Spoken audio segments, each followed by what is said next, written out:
To stand at the edge of one's own psyche is to behold a landscape as vast and terrifying as the star-choked voids of the deep cosmos. We often navigate our lives by the flickering light of a single candle, a small, controlled flame we call the conscious ego, which illuminates only the familiar furniture of our daily routines and the polished surfaces of our social masks. We believe this narrow circle of light to be the totality of our existence, yet beyond its trembling perimeter lies a kingdom of perpetual twilight. This is the realm of the shadow, the silent twin that has walked behind us since the moment we first emerged into the sun. It is a reservoir of everything we have deemed too heavy, too jagged, or too primal to carry in the marketplace of human approval. Every impulse we strangled in the cradle, every roar we muffled into a polite cough, and every desire we branded as an exile has retreated into this subterranean sanctuary.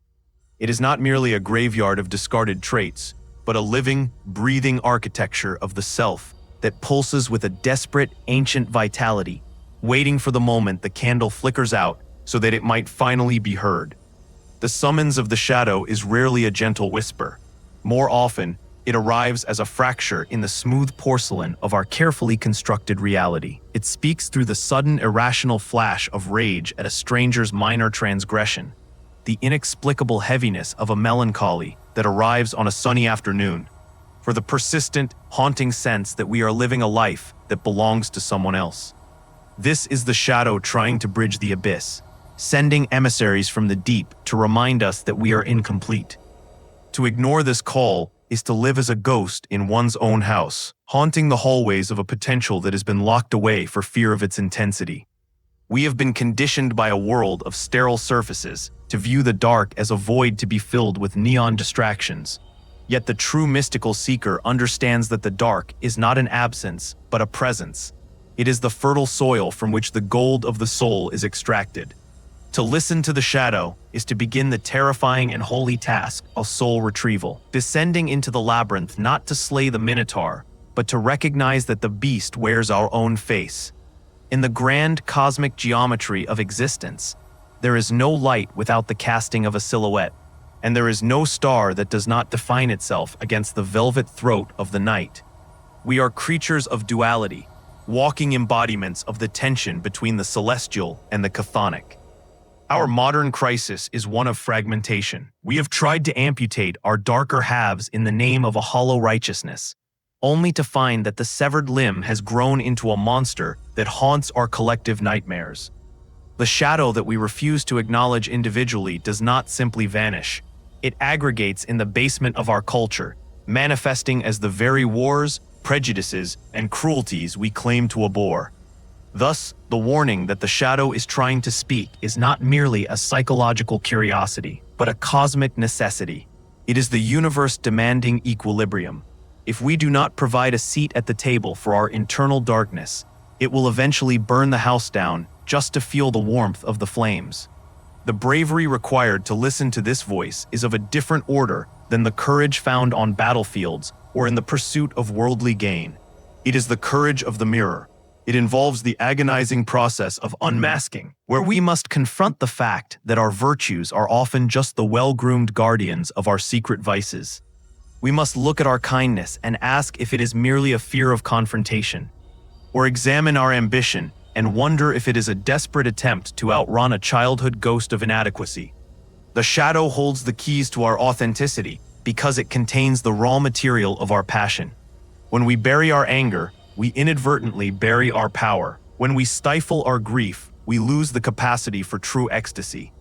The shadow is the guardian of the treasure house, and the price of entry is the willingness to see ourselves in our terrifying, beautiful totality. It is a descent into the depths that feels like a death, but it is the only death that leads to a genuine resurrection of the whole being.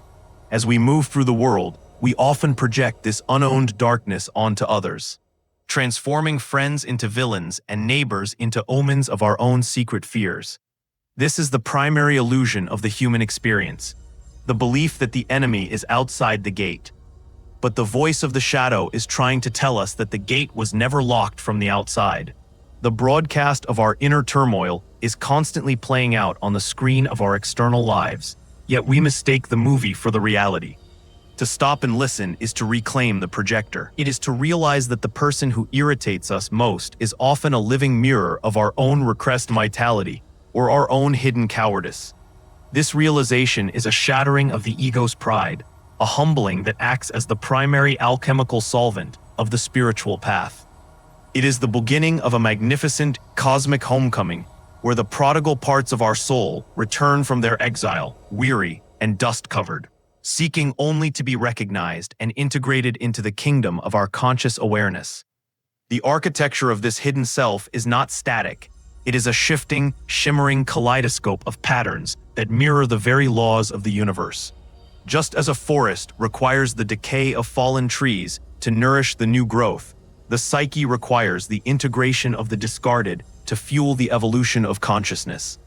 We are not meant to be static statues of perfection, but living, breathing processes of transformation. The warning inherent in this speaking shadow is that the time of hiding is coming to a close. The pressures of the modern world, the rapid acceleration of our shared reality, and the thinning of the veils between our inner and outer lives are all conspiring to force a revelation. We are being called to step into the role of the initiate, to walk the path of the wounded healer who knows the contours of the dark because they have mapped them in their own blood. This is the threshold of the unseen, a place of profound wonder and immense peril, where the only way forward is through the center of the storm. To navigate the internal geography of the shadow is to confront the fundamental duality that governs the manifest universe. At the heart of this exploration lies the concept of the psychic mirror, the understanding that our external world is often a vast, silvered surface reflecting the unacknowledged fragments of our own souls. We perceive the world not as it is, but as we are, and the shadow is the filter through which our reality is distorted. When we encounter a trait in another that triggers a visceral, disproportionate reaction of disgust or judgment, we are rarely witnessing an objective truth about the other. Instead, we are seeing a broadcast of our own repressed potential. The qualities we most loudly condemn in our neighbors are often the very ghosts we have chained in our own basements. This recognition is the first pillar of shadow work, the realization that the enemy is a projection, a holy messenger sent by the subconscious to show us where we are divided against ourselves. A second guiding pillar is the law of alchemical conservation. In the economy of the spirit, nothing is ever truly destroyed. Energy merely changes form. When we attempt to exile a part of our nature, be it our primal aggression, our deep-seated grief, or our wild, irrational creativity, we do not eliminate it. Instead, we drive it into the subconscious where it undergoes a dark fermentation. Isolated from the light of conscious awareness, these traits lose their nuance and become predatory.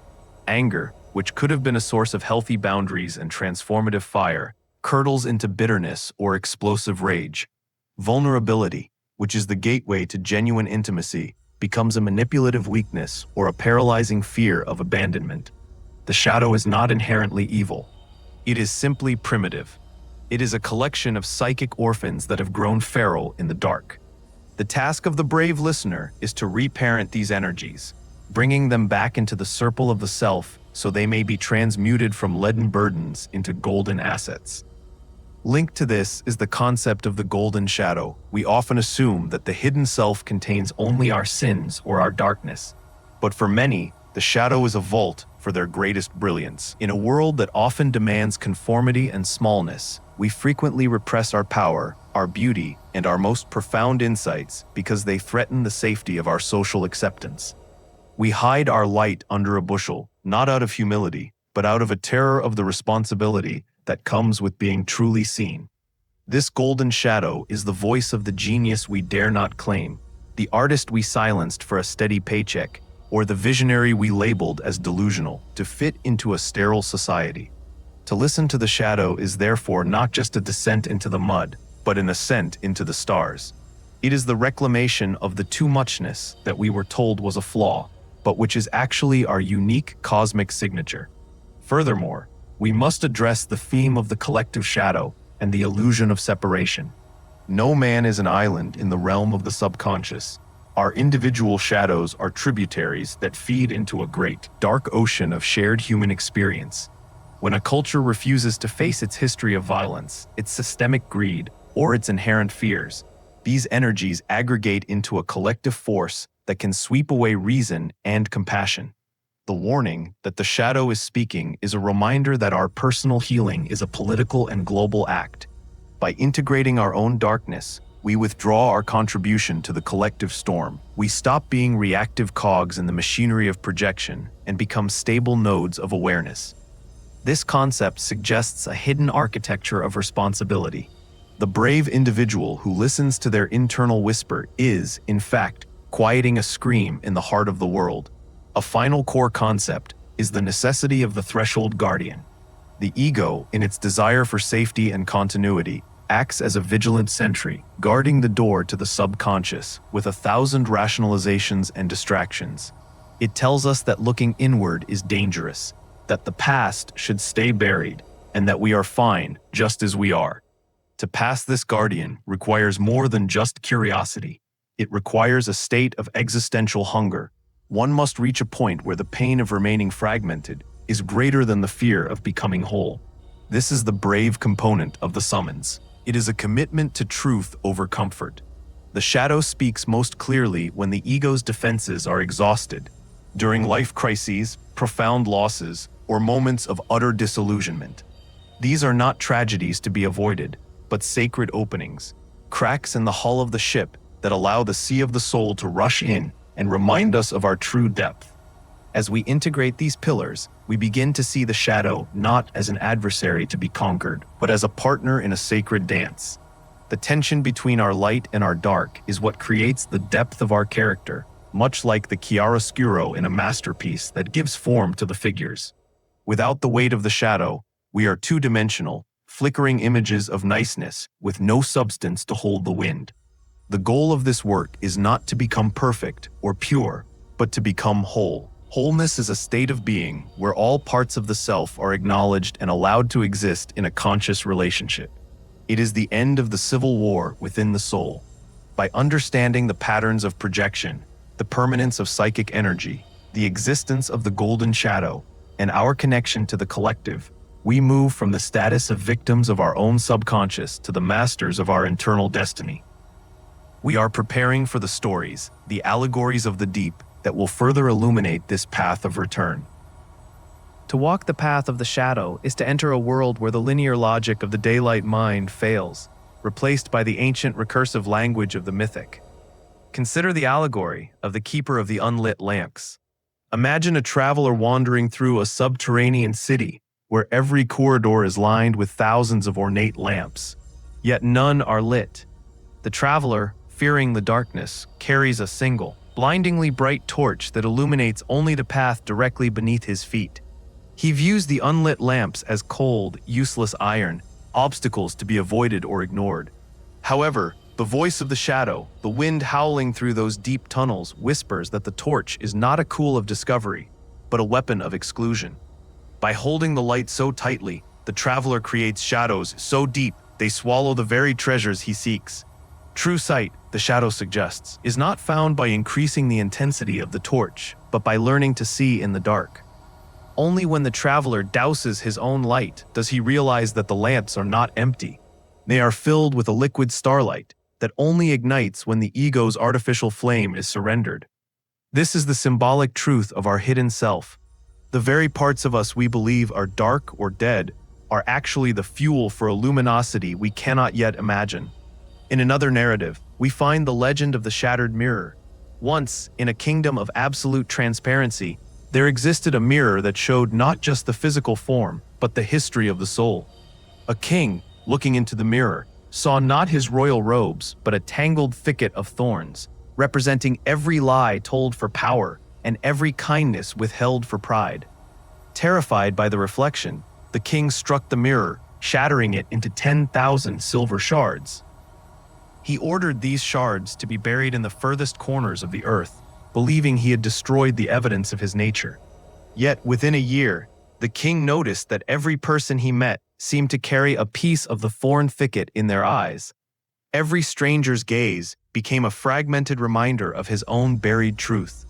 The world had become the mirror he tried to destroy. The warning of the shadow is the king's eventual realization. You cannot kill the reflection by breaking the glass. The shards are now embedded in the hearts of everyone you meet, and the only way to heal the world is to go into the earth, dig up the fragments, and piece the mirror back together in the center of your own heart. There is a celestial allegory as well, known as the orbit of the invisible star. Astronomers once noticed a great sun that wobbled in its path across the heavens, pulled by a gravity that seemed to come from nothingness. They labeled this empty space a void, a place of non-existence. But as their instruments became more refined, they discovered a black dwarf, a star so dense and so dark that it emitted no light, yet possessed a gravitational pull strong enough to steer the course of giants.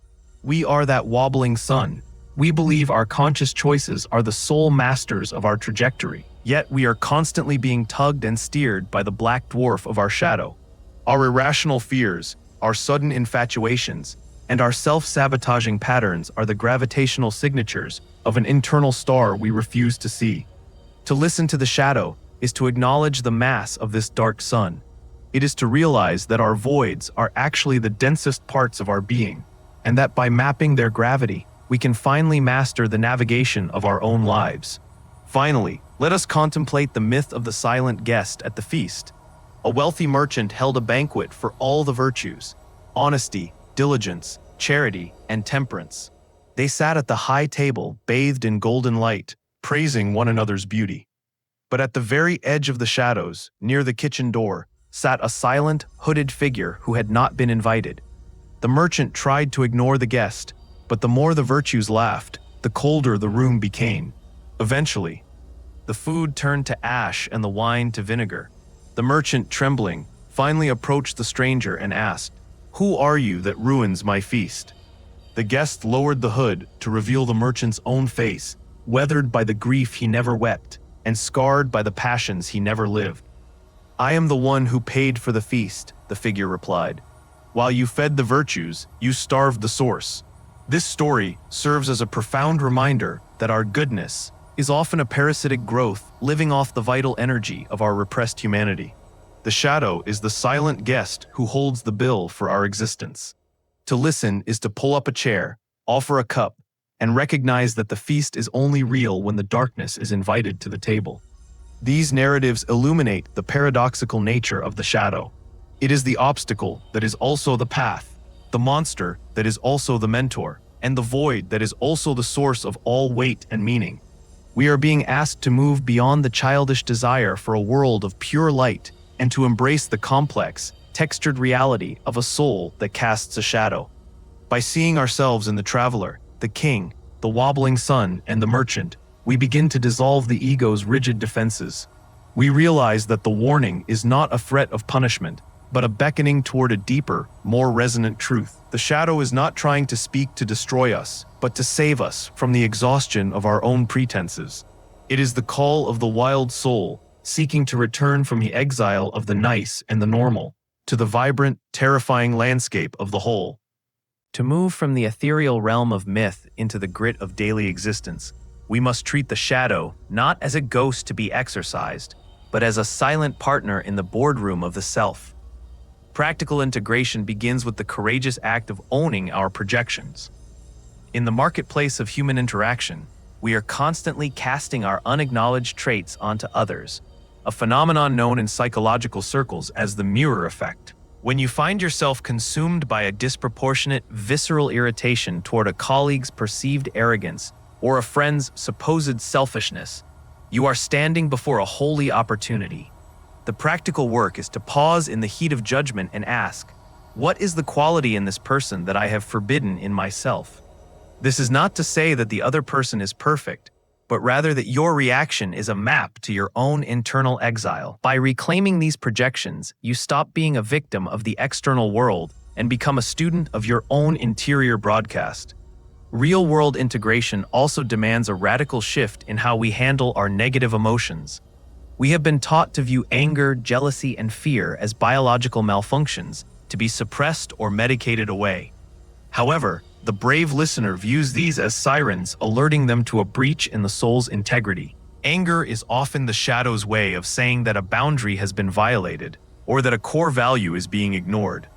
Instead of suppressing the fire or letting it burn the house down, we must learn to sit with the heat and ask what it is trying to protect.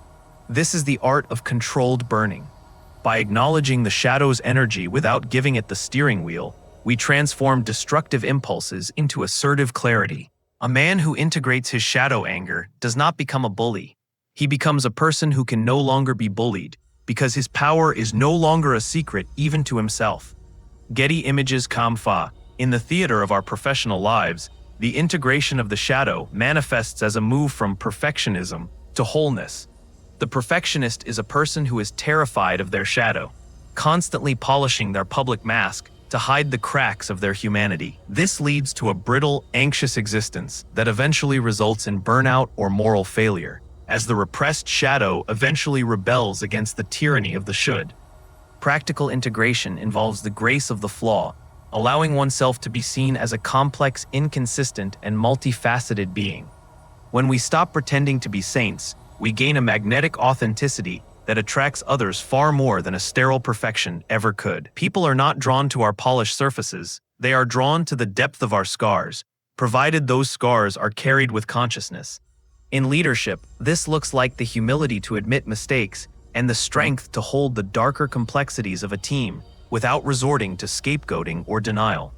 On a more intimate level, shadow work is the primary fuel for genuine relationship depth. Most conflicts in partnerships are not between two people, but between two sets of shadows playing out old dramas in the dark. We often marry our unlived life, choosing partners who embody the very traits we have suppressed in ourselves. The responsible person chooses the wild spirit. The intellectual chooses the emotionalist. Eventually, the very traits we once admired become the source of our deepest resentment. Real-world integration involves the relational audit, where we stop blaming the partner for being our mirror and start thanking them for the reflection. When both individuals in a relationship are brave enough to listen to their own shadows, the partnership evolves from a battleground of projections into a shared laboratory of soul growth. Finally, we must recognize the golden shadow in our creative and communal contributions. Many of us suffer from a repressed greatness, a fear of our own light that manifests as chronic procrastination, imposter syndrome, or a life of quiet desperation. The shadow is not just the basement of our sins, it is the attic of our untapped genius. Practical integration means asking, what would I do if I weren't afraid of my own power? It involves taking small, daily risks to express the too much parts of ourselves, the bold idea at the meeting, the unconventional art piece, the honest expression of love. By feeding the shadow with constructive expression, we prevent it from seeking destructive attention. We move from being a half-lit room to a radiant house, standing in the truth of our total being. This is the transformation of the warning into a warrant, a license to live fully, dangerously, and beautifully. We have traveled from the shivering perimeter of the ego's candle into the velvet depths of the primordial self, discovering along the way that the shadow is not a monster to be slain, but a forgotten god seeking a return to the temple. The warning that initiated this journey has revealed itself to be an act of profound mercy from the universe. It is a reminder that we are far more than the curated collection of virtues we present to the world. We are complex, multidimensional beings woven from both starlight and soil. And it is only in the marriage of these opposites that we find the gravity required to truly stand on this earth. The voice of the shadow is the voice of our own wholeness, crying out from the exile of the unconscious, demanding that we stop settling for the safety of a half-lived life. To listen is to begin the ultimate homecoming, a journey that leads not to a sterile, plastic perfection, but to a vibrant, textured, and infinitely more resilient humanity. The transformation we are called to embrace is a shift from the righteousness of the mask to the integrity of the soul. This requires a radical daily commitment to self-honesty that borders on the sacred. It is the realization that whenever we point a finger of judgment at the world, we are simultaneously tracing the map of our own internal fractures. By withdrawing our projections, we disarm the conflicts that plague our relationships and our societies. We move from being reactive victims of our dark impulses to being conscious stewards of our total energy. This is the true meaning of spiritual maturity, the ability to hold the tension between who we wish to be and who we currently are, without succumbing to the temptation of denial or the paralysis of shame. We are the alchemists of the new age, turning the lead of our repressed pain into the gold of a deep, unshakable compassion for ourselves and, by extension, for every other flawed and beautiful soul we encounter. This is a call to a new kind of bravery, the bravery of the descent. In a culture that is obsessed with rising, with constant improvement, and with the relentless pursuit of an artificial neon light, the most revolutionary act you can perform is to sit quietly in your own darkness. It is a call to stop running from the ghosts of your past and to start inviting them to tea. When the shadow speaks, it is often bringing gifts that the ego was too proud to accept. The gift of raw, creative power, the gift of deep, empathetic vulnerability, and the gift of an authenticity that does not need the permission of the crowd to exist. By integrating these parts, you become a solid being, someone whose presence in a room acts as a stabilizing force because you are no longer hiding from yourself. You become a person of depth in a world of surfaces. As you step forward from this contemplation, carry with you the awareness that the shadow is your most faithful companion. It is the weight that keeps your feet on the path, and the contrast that makes your light visible. Do not fear the whisper in the night or the sudden surge of an unwelcome emotion. Treat them as messengers from a kingdom you have yet to fully explore. The invitation remains open, pulsating in the very center of your being. Are you brave enough to be whole? The answer to that question is not a one-time declaration, but a series of small, honest choices made in the quiet moments of your life. It is the choice to forgive your own complexity, to own your own darkness, and to finally allow the silent twin to walk beside you in the sun. The total exploration is now complete, spanning the vast architecture of the hidden self and the transformative path of its integration. We have moved from the warning to the warrant, from the exile to the inhabitant. In the end, we find that the light we were so afraid of losing was never in the candle, but in the heart's ability to encompass the entire dark. You are now equipped with the map and the mirror. The rest of the journey belongs to you. Walk it with courage, walk it with humility, and above all, walk it with the knowledge that in the eyes of the cosmos, you were never broken. You were only waiting to be gathered. The silence is over. The soul has spoken. Now go and live as a whole being.